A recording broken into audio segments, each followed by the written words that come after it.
ये एक जो बात अमीर अब्बास मरियम ने की कि जी इमरान खान कहते हैं हमें एस्टैब्लिशमेंट ने बताया कि आप चोर हैं, तो उन्होंने कहा कि आपको जो लिखा हुआ दिया जाएगा पढ़ लेंगे, जो वो कहेंगे आप मान लेंगे?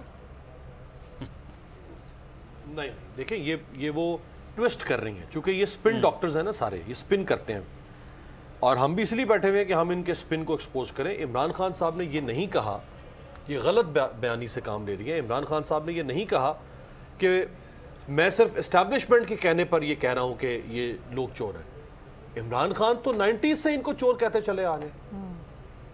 इमरान खान तो 90s से, मोहतरमा बेनज़ीर भुट्टो जिस वक्त प्राइम मिनिस्टर बनी, हालांकि उनके इमरान खान साहब के साथ यूनिवर्सिटी के ज़माने के अच्छे मरासिम थे, लेकिन उन्होंने इमरान खान की पीटीवी पर कवरेज पर पाबंदी लगा दी, क्योंकि इमरान खान इनकी ऑपोजिशन कर रहा था उस जमाने से। और वो तो 90s, फिर उसके बाद थ्रू आउट उसने पार्टी बनाई इनके खिलाफ। वो तो हमेशा कह रहा है कि ये चोर है। उसने ये कहा कि हमें तो एस्टैब्लिशमेंट ने भी बताया कि ये चोर हैं। ये नहीं कहा कि एस्टैब्लिशमेंट ने ही कहा था कि चोर है, एस्टैब्लिशमेंट ने भी बताया कि ये चोर है। तो इमरान खान अपनी कन्विक्शन के साथ इनको समझते हैं कि इन्होंने चोरी डकैती की है, और साथ एस्टैब्लिशमेंट देखें ना, अगर इमरान खान ये कह रहे हैं, और मैं भी हो सकता है बहुत सारी ऐसी मुलाकातों का शायद मैं भी शायद हूँगा या नहीं, जहाँ ये कहा गया होगा कि ये चोर है, तो जब एक जिम्मेदार किसी शख्सियत के मुंह से अगर इस किस्म की कोई बात निकलेगी, तो क्या आप उसको ये कह सकते हैं कि नहीं आप तुम झूठ बोल रहे हो? नहीं, इससे बढ़कर भी अमीर अब्बास खुद मियां शहबाज शरीफ साहब बतौर वजीर आजम बात करते हुए ये कह चुके हैं कि इमरान खान इतनी अरसे से झूठ बोल रहे हैं, चलें हमें चोर चोर कहा गया, जिनको नहीं था पता उनको भी पता चल गया। अब आप जुमला सुनिए ना, मुल्क का वजीर आजम ये कह रहा है, मतलब something is behind the scene, जो कि आपको अपनी खिफत मिटाने के लिए आपको रास्ते बनाने पड़ रहे हैं।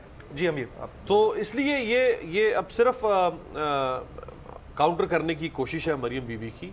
जैसे आप खुद कह रहे थे कि राना सनाउल्लाह अभी कुछ देर पहले उन्होंने प्रेस कॉन्फ्रेंस की, अभी मरियम औरंगजेब आ जाएंगी। अच्छा, वैसे ये ताज्जुब की बात है कि इनके इत्तेहादी किधर है? उस सरदार अख्तर मेंगल साहब ने कभी कोई प्रेस कॉन्फ्रेंस की इनके लिए? कभी जो इनके एक और इत्तेहादी है बलूचिस्तान अवामी पार्टी, वो खालिद मक्सी साहब ने कोई की इनके लिए प्रेस कॉन्फ्रेंस? वो BNP मेंगल से ये हो गए, इसी तरह से उन्होंने को प्रेस कॉन्फ्रेंस की कभी? हाँ, MQM ने कभी, वो अपने मसाइल, आज भी थी अमीनुल हक की प्रेस कॉन्फ्रेंस, लेकिन वो अपने मामलात के लिए करते हैं। इनके लिए कभी किसी ने प्रेस कॉन्फ्रेंस की? इवन पीपल्स पार्टी में से कितनी प्रेस कॉन्फ्रेंसेस हो रही हैं जो इस हुकूमत के दिफा में हो रही होंगी? सारी प्रेस कॉन्फ्रेंसेस जो हैं वो तो एक तलाल चौधरी हैं, उनका पता नहीं क्या मामलात हैं, उनको प्रमोट किया जा रहा है कुछ अरसे से। अगर आप नोट करें, तंजीम साजी कर रहे हैं ना, तंजीम साजी के चक्कर में अगर आप जंग अखबार पे जाएं, तो ये भी पूछ लेते हैं। PTI का हकीकी आज़ादी मार्च सिर्फ बोल दिखा रहा है। 24 घंटे हकीकी आज़ादी मार्च, सबसे ज्यादा रील्स और सबसे ज्यादा रेटिंग्स के साथ बोल रहा नंबर 1। सब्सक्राइब करें और बेल दबाएं ताकि कोई खबर रह न जाए।